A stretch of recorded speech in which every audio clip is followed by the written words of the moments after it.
Very good morning, ma'am. My name is Ashish Gupta, and I work as Nothing Director of understand. Admissions at IFIM Institutions Bangalore. So we'll start this.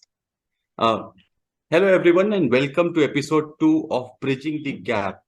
So in this episode, we are going to talk about bridging the gap between the university and schools. It is very crucial journey for a student to move from a school to a university. And today we have one of our honored guests to talk about this and how a student can make a smooth transition. Ma'am, welcome to this episode.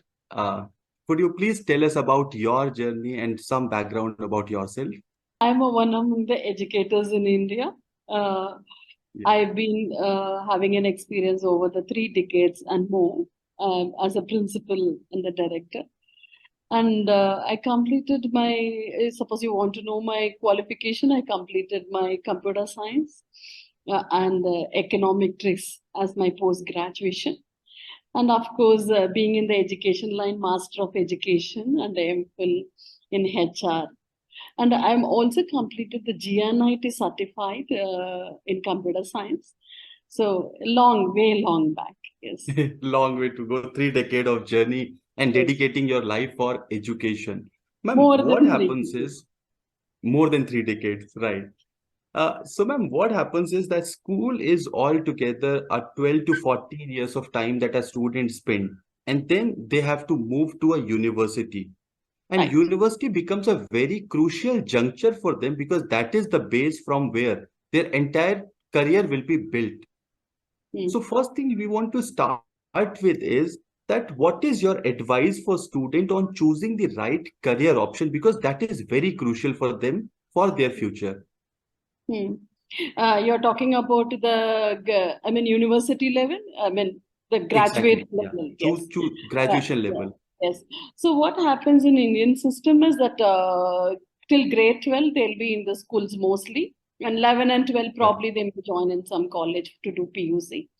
And I Mhm. personally feel they need to follow their passion because gone are the days only the science streams and no engineering and medicine is upgraded. Now there are various courses being available and commerce is upcoming. Humanities is too good. All skill subject was also introduced in the CBSE curriculum. Earlier when I was in Right. IB, actually in IB only had the combination. No, you can choose in a science, economics with math, economics with some humanities. Now that is available even in the CBSE curriculum. You can choose the subject the what you want. You Right. can drop some subject, you can take some subject. Even NEP talks about it. So I feel the student should go with one of the skill subject is mandatory. It will help them to come up in their life very well. Also to follow their Mhm. passion. Suppose they are interested in theater, let them join theater and do it. Now there is a lot of changes happening from the parents and the society also. That's a very good move. Right. Right. Earlier, Right. it was not there. Only engineering and the medicine is the top running horses. Now it is Mhm. not so. So theater is upcoming.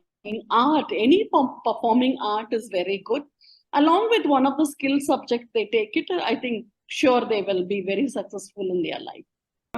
In this, I have one add-on question because you said that today even parents are becoming generous. But what Yes. is happening at the level of top schools? The parents are very much aware on the upcoming options and letting the student choose the choices. But then there's still thousands and hundreds of schools wherein parents are not that educated. And at the same time, the technology is there with the student. So while a student understand that they have so many options, the parent is under social pressure that they should opt something that make them job ready immediately. So what would be your advice to such parents to manage with their kids' aspirations? Actually, now there is a lot of the assessment has been coming out in the grade 12 level. I mean, the PU level I'm talking about, where they'll be Right, moving right. to the graduation. I'm just trying to bridge it over there. And there's a lot of, I mean, it's a private as well as, no, there's a lot of orientation keep happening. career guidance been happening. So I personally feel the parent also to support the students and what they wanted to be. Suppose I wanted to be a doctor in India, I'm just talking about it. You need to forego 5 plus 2 to 8 years. So the parent should know that 8 years, no, I may not be, my child will not be earning like any software guys. I mean, the software market or any other market. So the parent need to know about it more than a child. The parent also need to support the cause. I know very well. Many parents, when the dream of the child is to become clear the need and pursue it, they also understand the nuances. Suppose you are asking the parent who will not aware of it, I think we need to educate them, the counsel them. Probably the schools can take it up and the college also when they are doing the career counseling. I think they need to highlight that this is a pathway of the child and this is where the child is going to land. And these are the things that child needs to process it, to move from one level to the other level, a student or any level. I think, yes, as you rightly said, the parents needs to be oriented and rightly told them very clearly. You can expect the child in terms, now there is a lot of bank loans are available. So the burden may not be on the parent side. I mean, the parent has to just, support the child and the child can follow their dreams. I don't think so. At present, there is a problem in the society. Things are much, much far better than what it was earlier. Absolutely. I 100% agree with you that open education and internet has brought a lot of change and knowledge to both parents and students. Career counseling, not only to the students, it should happen. I feel it should happen to the parents also. Suppose. Okay, I'll second your opinion. I personally believe first it should happen with parent before student. Yes. And when the career counseling happen, no, Ashish, what happens is the child, the entire family is with the child. In India, we work like that only because we help the child to move every step, isn't it? We take it as our accountability, not the child's accountability. So the parents needs to be oriented and guided properly. So this is the child you're going to take, suppose MSc psychology, and this is where they are going to land. And these are the other advantage, and these are the universities available in India. India now we have a best of universities. We have, name it, we have the university. And I also feel even IIT has come with the commerce grad. So how many of them know about it is my question. I've seen many parents, many teachers mine know when I talk about IIT has come with the commerce, they think IIT is only for the science. No, IIT has come with the commerce. They have commerce in IIT. So we need to, it's not only in IIM, even in IIT we have. So we need to talk about the various, I'm talking about we have the stigma towards IIT and IIMs. But it's not so. Every university is good and every university focuses many things. Correct, ma'am. In fact, I'll add just a line into this that IIT Madras offers humanities and many IITs offers management courses. Right, yes. So, and I know a friend of mine has completed from that. So I'm very confident. It's been at it a very long time. So many of us not even aware of it. The qualified people are not aware of it. So we need to know, we need to go through their website, need to understand. A lot of career counseling should happen to the parents more than the students, that level. Right. Correct, ma'am. Correct. Ma'am, one more thing is like I have been into higher education for last 10, 12 years, and every year we recruit hundreds and thousands of students in the institutions that we work.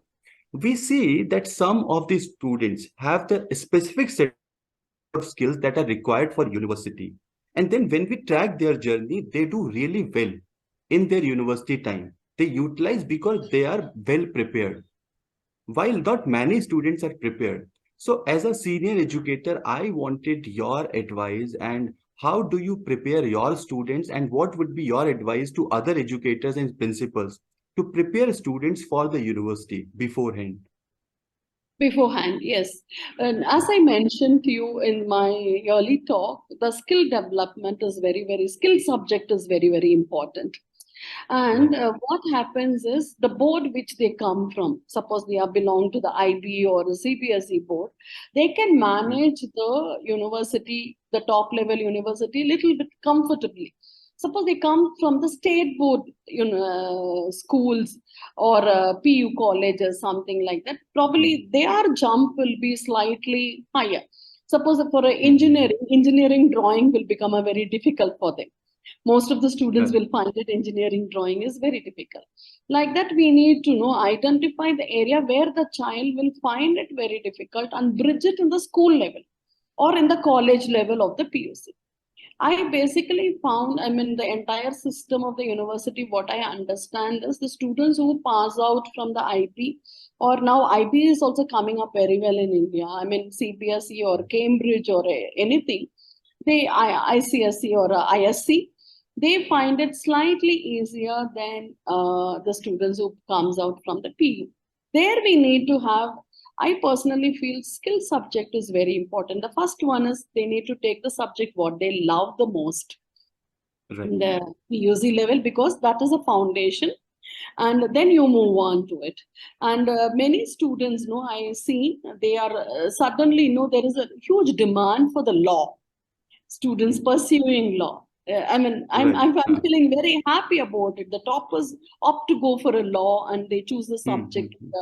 Now, I can talk about the CBSE because I'm heading it. Same thing would be now available in ISC.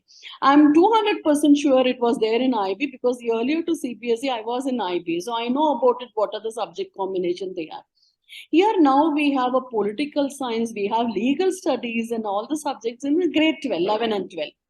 So suppose I'm pursuing a law, so I can choose from the legal studies or a political science which suits me more than studying mathematics, physics and chemistry. So your dream, what you're going to choose on the university, should be fixed with in the school level. Before we close, I just wanted to update you on my latest book. This is AG's Book of Careers After 12th. This is India's biggest career book that covers 1,000+ careers, which I have written and launched recently, and this will be helpful for a lot of students. So a wonderful guide, reference guide for students that I want to will definitely go through and share it with the students as well. Thank you. Thank you so much, ma'am, for joining in this episode. We had a lot of learning, and this will be very handy for students and the peer educators who watch this. Thanks for your time. Have a nice day, ma'am. Thank you. Thank you. I also enjoyed being part with you all. Even a small bit, we are going to help the students. That's most welcome. Thank you so much. It's lovely to be with all of you. Thank you.